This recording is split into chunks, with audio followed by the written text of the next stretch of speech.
Welcome back to episode 9 of the Family Only series. Last we left off, the family was continuing to expand the colony and include more and more space for the children to grow up in. Jane and Wallace both recently had birthdays, and Jensen had finally reached adulthood. Soon the family will be at the point where they can focus their efforts on ranking up through the Empire, and with their help, get off this planet. Let's start things off with a festival. The family's mood is good, but we may as well try to keep going for inspirations. Maybe we can get some high quality armor, or more good art.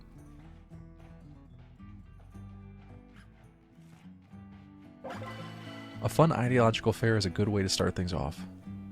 Everyone gets a little mood boost, and they get the opportunity to socialize with one another.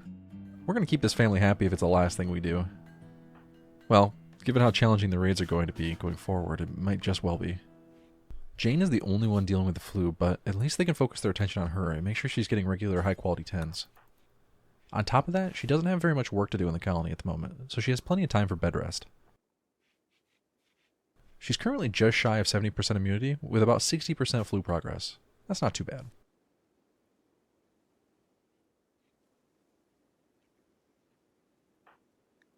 Let's take a look at what Jensen has been teaching the other children.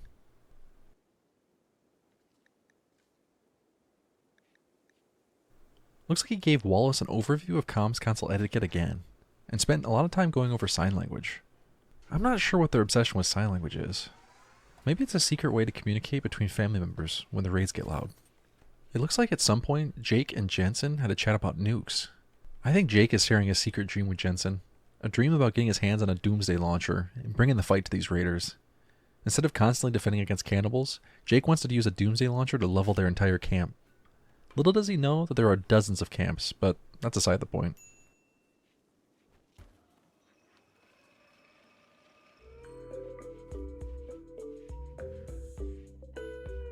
Jensen made a new piece of art. He titled it Gourd. As you might expect from Jensen, it has nothing to do with gourds. Instead, this is a piece of art commemorating the day he almost got squashed by a transport pod. This sculpture bears an illustration of Jensen avoiding certain death by a falling rock that vanished behind a curtain of debris and dust. He has lost his balance. The image contrasts struggle with suffering. The whole image is depicted by the careful arrangement of 3 circles. I love that Jensen is making art that is actually relevant to the history of the colony.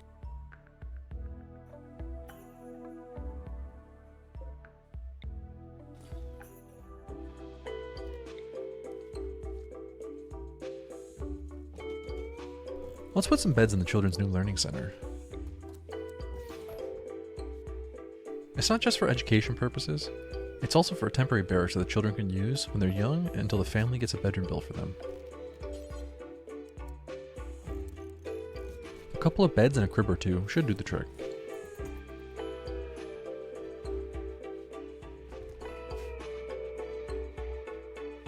Amelia's finally getting around to finishing the new sets of armor. Jake and Jensen need a flak vest, and even Amelia's is getting really low on durability. I think it's best if we replace all of their armor with new stuff. That way Amelia doesn't have to worry about her flak vest disintegrating, and there's a chance she gets something a bit higher quality.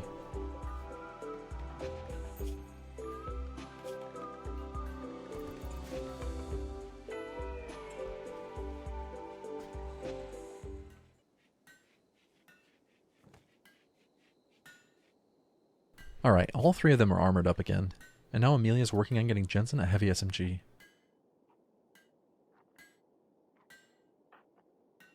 He already has a machine pistol, so I guess it's not that unusual that she's crafting something for her son, but the idea of her handcrafting an SMG for her child is still a little strange to me.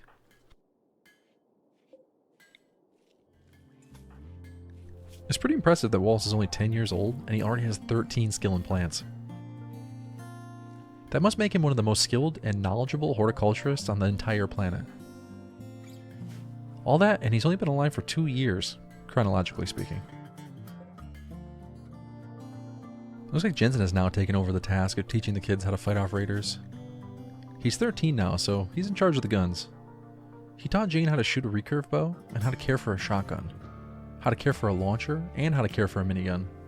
He's never seen a rocket launcher or a minigun in his entire life. Then again, his entire life's only been 3 years so far.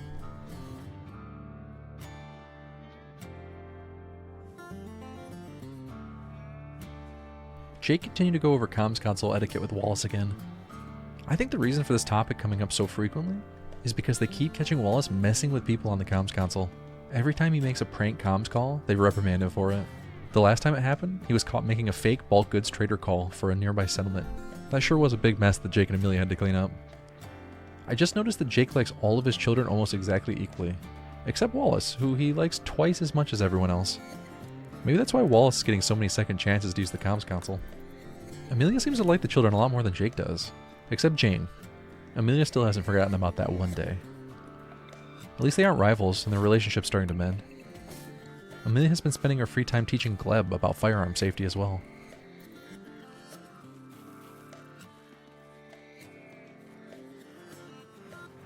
The more the threat of raiders presents itself, the more focused the family becomes on firearms. At least they are teaching the children how to be safe.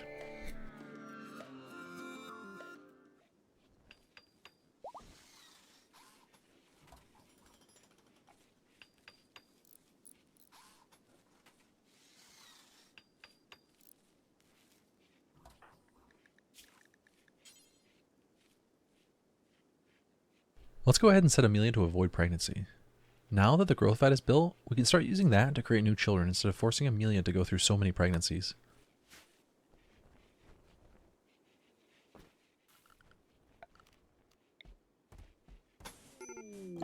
Well, that's a fun coincidence. Almost immediately after that, Amelia has collapsed and begun the labor process.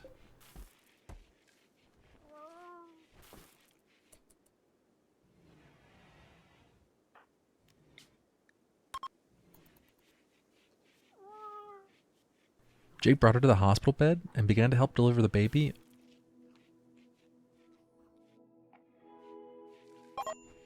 Only for Amelia to decide she was fine and that she was going to go back to whatever she was doing. She played horseshoes for a while, and I think that was enough for her to realize that going back to the hospital bed was the best idea.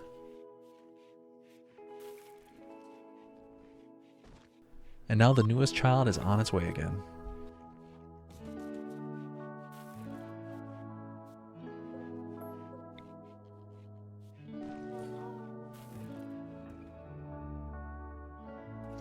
After a surprisingly short amount of time, a new baby's been born. Another boy. Jane's really getting outnumbered by boys now. This baby's going to be named Arlen.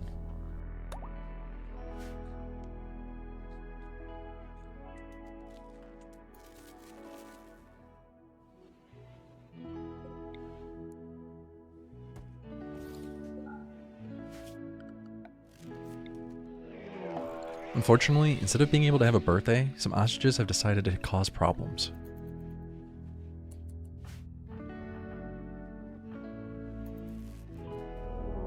Immediately following that, a mech cluster has landed on a nearby tile.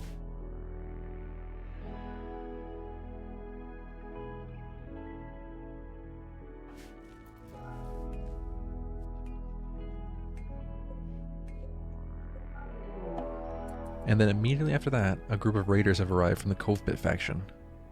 Amelia's still recovering from giving birth, so she's not going to be able to help much during this raid. Jensen is going to have to pick up the slack.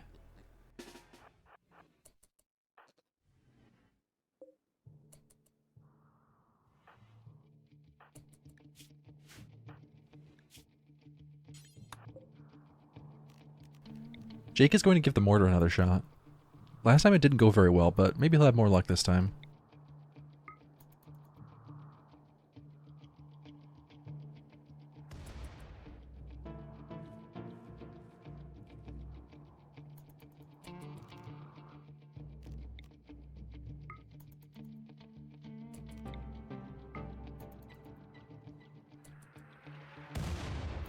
Nope. It's hard to hit anything with a mortar unless you have fantastic shooting skill or there are tons of targets to hit. In this case, neither of those things are true.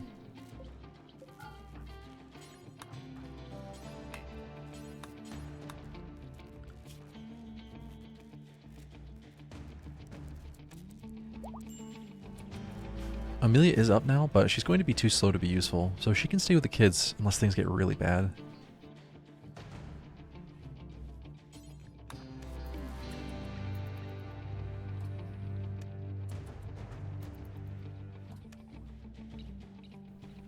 Jake and Jensen are going to have to use the doors and choke points to try to even the odds here. It certainly helps that the ostriches are angry and will attack anything that gets near.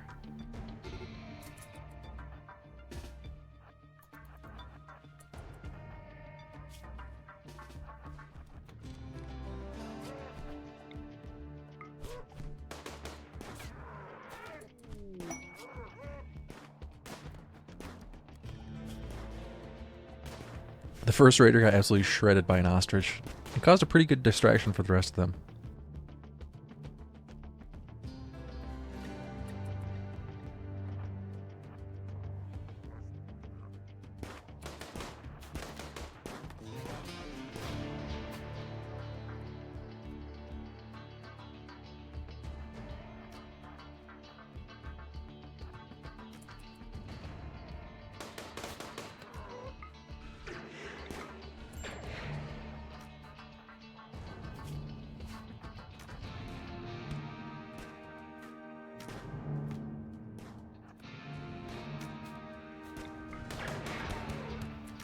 Jensen and Jake got several hits on the next three, but none of them have dropped.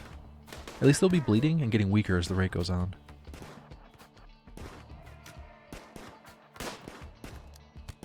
Oh, that poor visitor has some terrible timing. It's really useful for us, but quite unfortunate for him.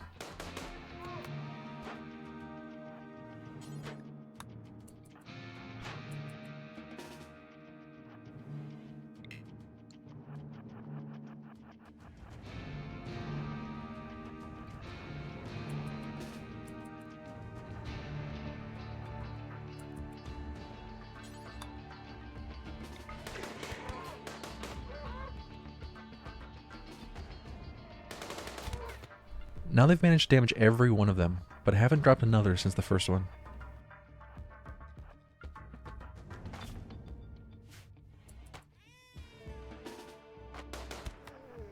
Another flank move, a peek, a few gunshots, and then a dead Ideological. At least they finally killed another one, and the rest are badly injured. Right as they rounded the corner, one fell over from bleeding. They were firing at the closest Ideological, but the rear one took a stray bullet and it fell. After that, the raiders began to flee, and not a moment too soon.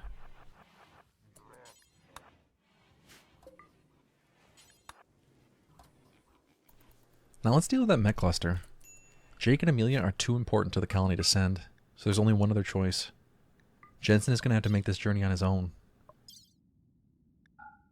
This will be the journey that he has to prove himself as an adult.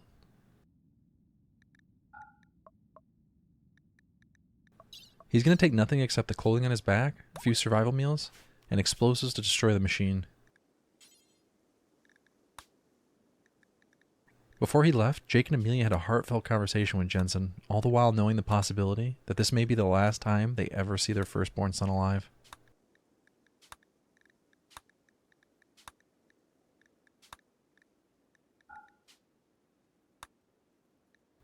They tried their best not to let Jensen know how nervous they were.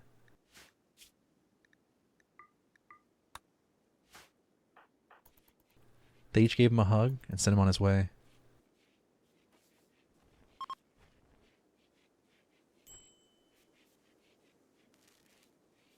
He left the colony full of hope and confidence, as he realized this would be the first time in his life that he would well and truly be on his own.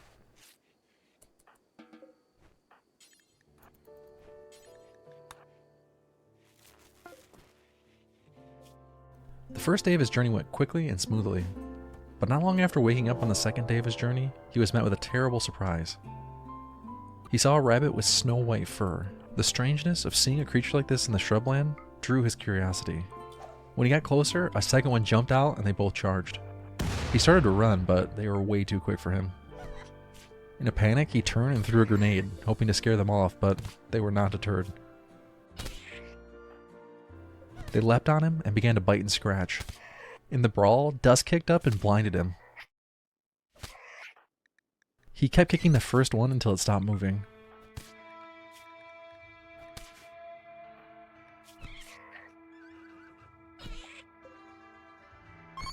Then he slammed his fist down on the second, snapped its spine. Well, the fight is over, but Jensen's badly scratched and left bleeding. He's in no danger of bleeding out, but he needs to tend these wounds before they become infected.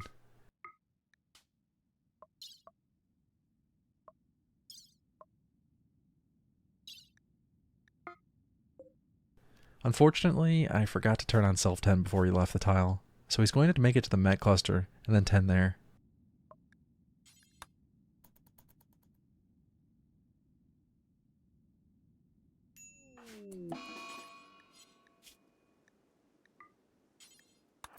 Just as Jensen reached his destination, a group of manhunting rats arrived. Luckily, the rats arrived at the colony, not at Jensen's location. The family can hide out inside and stay safely tucked away from the rats. Meanwhile, Jensen's using the medicine that his parents packed to tend his bleeds. Now that his bleeds are dealt with, he can continue on his mission. He found a side of the cluster that the mechs couldn't sense him and started blasting.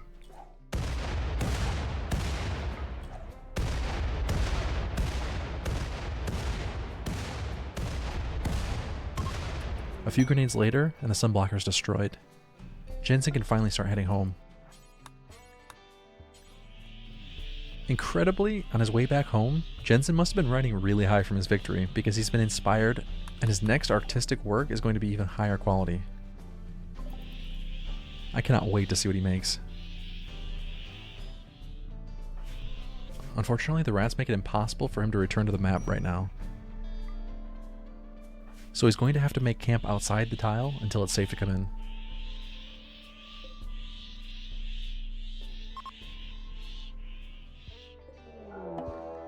To make matters worse, a mechanoid cluster has landed in the vicinity of the colony. Luckily it's just a handful of turrets, so if Amelia can quickly craft a smoke launcher, then this one shouldn't be too much trouble.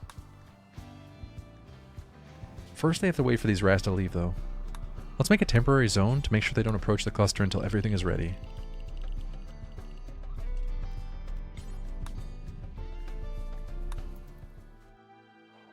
Okay, the rats are gone and Jensen can finally return home. Everyone will be so happy to see him. I'm sure they'll also be relieved to not have to deal with the sunblocker anymore. That would have caused some pretty serious issues if it was left to stay up too long.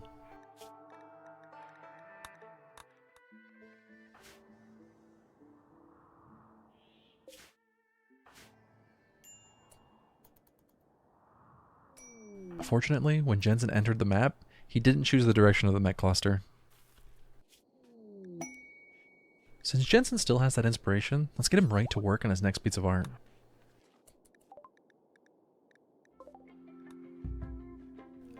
In the meantime, a bulk goods trader has arrived from the tribe of Betra.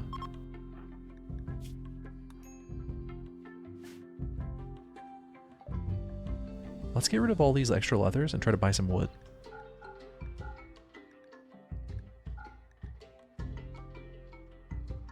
We can also sell some extra clothing, and maybe a couple pigs if we have to.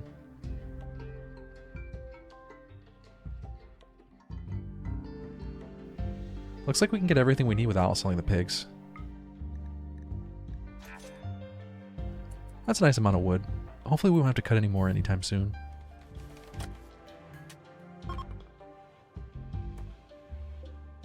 Jensen has finished his statue and it's excellent quality. The quality could have been better with that inspiration, but now that I read the description, I realize that this is the best piece of art in the run. Maybe the best I've ever seen. It's titled A Brigand, and it's a portrayal of Jensen Mabum attacking with a ghost face expression. In the distance, a shaman observes. The work is infused with the idea of struggle and is done in a modern style. This portrayal tells the story of Jensen's caravan being ambushed. He immortalized his coming-of-age story into a piece of granite. There's even a mysterious figure that observes as Jensen defeats the Threshold Guardian and crosses into the world of the unknown. I absolutely love the fact that Jensen got the inspired creativity while on his journey, and chose an event from his journey to turn into his next piece of art. The fact that he's 13, and this was his first journey on his own, makes the entire series of events absolutely perfect from a story perspective. I also like the fact that he completely neglects to mention what ambushed him, because saying he got attacked by snow hares does sound a little less impressive. This thing is definitely going in his room.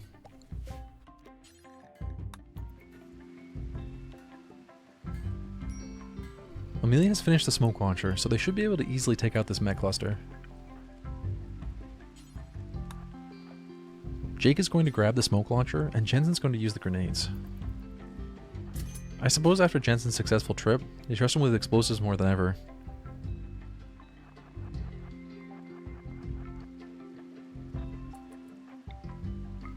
The smoke stops the turrets from being able to lock on, so as long as there's no mechs that spawn, then using smoke and grenades make the cluster extremely easy.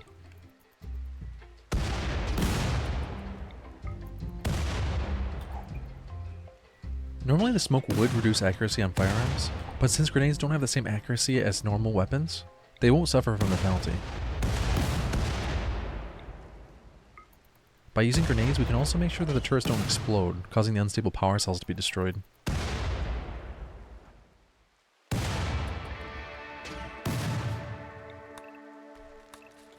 Now they can deconstruct the rest and take the power cells back to the base to be used as extra power generation. For now, they've placed the cells next to the chem fuel refinery, but in the long term, they're going to need to place them in a spot that won't cause secondary damage if they do explode. Ideally, they need to completely wall them off to keep them protected from damage. For now, they can go over in this west wall.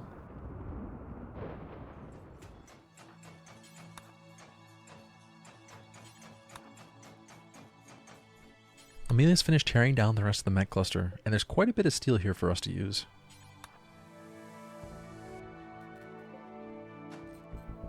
Okay, the power cells are moved to their temporary storage spot.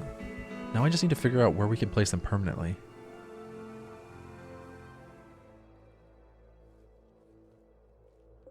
In the meantime, let's keep expanding the base.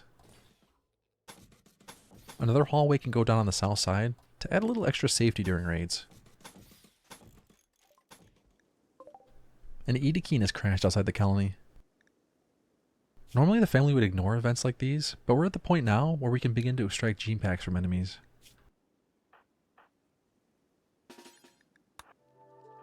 So Jake is going to heal the Idokeen's wounds and bring him back to the prison to start the process of gene extraction.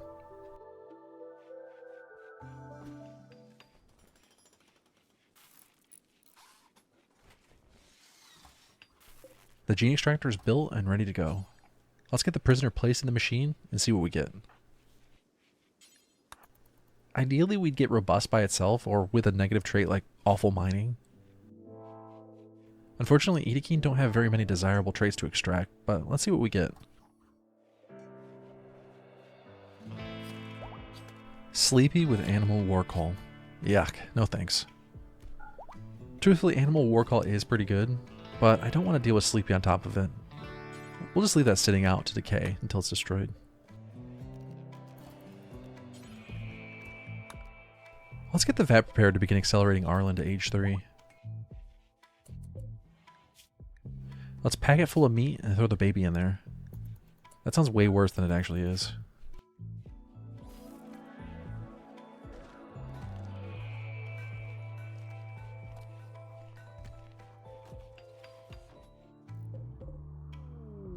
I have no clue what Jane is doing so far from the colony, but she's been caught in a terrible position. A boomer has gone insane and is charging right for her. She's way too far from the walls to make it to safety before it starts attacking her. Best we can hope for is that one of the adults makes it to her in time to save her. Good lord, she's taking so much damage and they're nowhere near. She's been bit several times and scratched even more. She's bleeding so badly that if she doesn't receive treatment immediately, she's going to die. She collapsed just as her parents made it out to her. Thankfully, the two were able to put down the rabid animal almost immediately.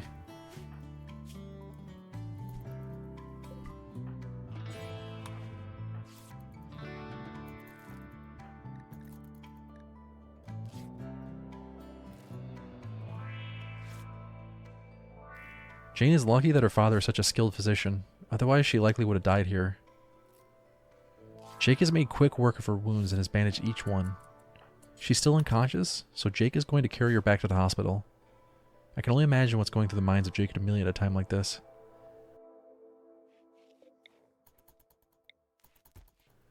At least Jane is safely back in the hospital bed and is recovering now. Let's change gears and look at something a little less melancholic. Since we're expanding the pig population, we need to name another pig. For whatever reason, I think this pig needs to be named Periwinkle. Periwinkle the pig is too good to pass up. Welcome to the colony, new pig. We'll try our best not to eat you. I've been thinking about it, And I think the story of Jensen destroying the sunblocker and then turning it into a granite statue is just too good to leave as a side note. This does give us the opportunity to give out our first nickname in the colony. The statue is titled as a brigand, and I think that's what Jensen was seeing himself as during his adventure. I also think that Jake and Amelia have even taken to using that name to refer to Jensen several times since his return. Henceforth, Jensen's new nickname is going to be Brigand. Jensen left as a boy, and Brigand returned as a man. He's 14 now. He's really turned out to be a fantastic pawn. Optimist, tough, and super immune. He's got really solid passions, and his skills are all quickly leveling up. He's even the moral guide of the colony. I'm really happy to see the eldest son has turned out to be a high-quality colonist. Meanwhile, the colonists have been hard at work mining out a steel vein north of the colony. This gives us the opportunity to start replacing some of these heavy steel doors with auto doors. That should at least help speed up movement a bit.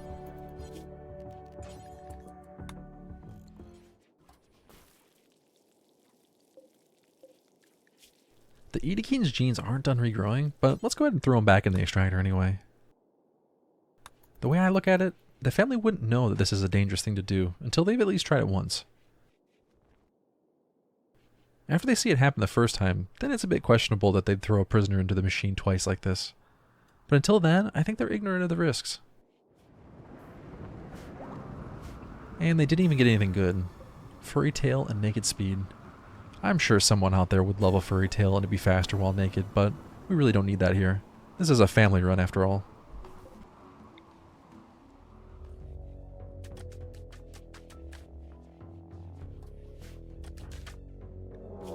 Well, the time has finally come. The mechs have become aware of the colony.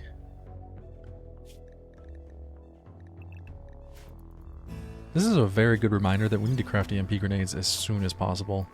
Otherwise, these mech raids are such a headache. For now, they're just going to have to do their best with the heavy SMGs and the very short duration stun that Jake has.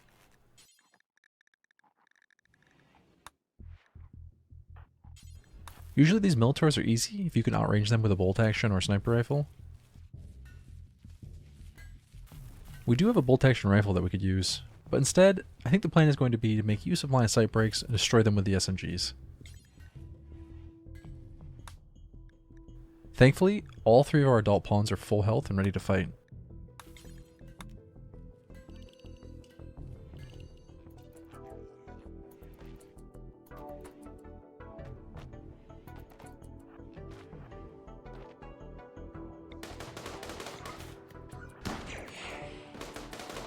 That stun really does not last very long on mechs. Jake took a blast right to the leg. It might not be a lethal place, but it certainly does cause problems to take movement speed loss at the beginning of a fight. We do have that go juice in the stockpile if we end up needing it. For now, let's try to power through without it. They've killed the first one, only several more to go.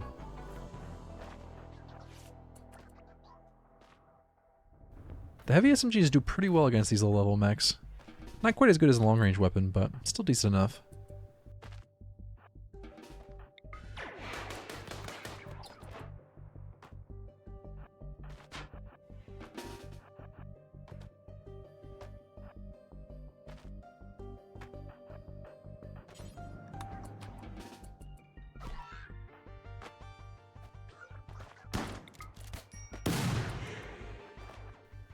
Of course, Jake is the one to get hit again. That's definitely not great.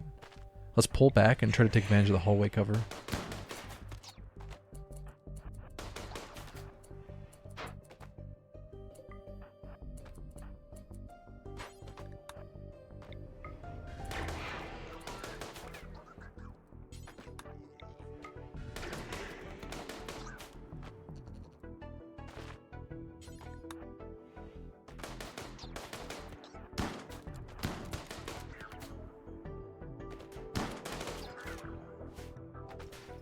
Alright, 2 more are down. Things are starting to look up.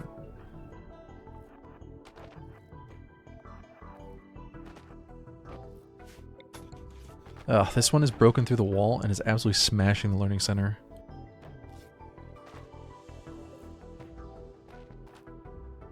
To make matters worse, there are barely any covered shooting positions to fight in this room. We either need to fight without cover, or only send in one pawn at a time to fight.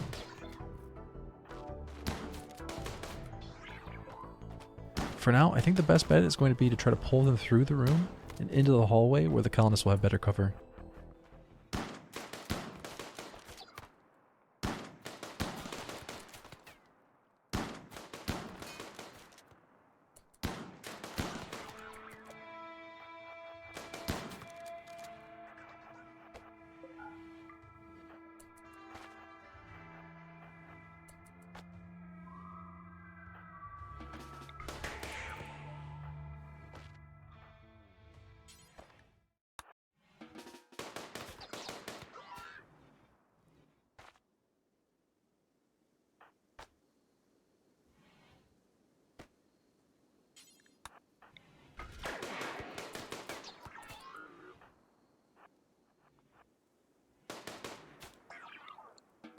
Okay, that raid was way more destructive than it needed to be. No EMP grenades, and using the heavy SMGs instead of the long-range bolt actions was definitely not the best way to handle it. Thankfully it's done, and everyone is alive. On top of that, no one took any permanent damage, so it's going to be an easy one to recover from. That's the end of episode 9. Thank you so much for watching. If you enjoyed this episode, please give it a thumbs up. Make sure you subscribe to the channel for updates on all future videos. For those of you who made it all the way to the end, please consider checking out my Patreon to help support the creation of more videos like this one. You'll find the link in the description below. Thanks for watching, and see you for the next one.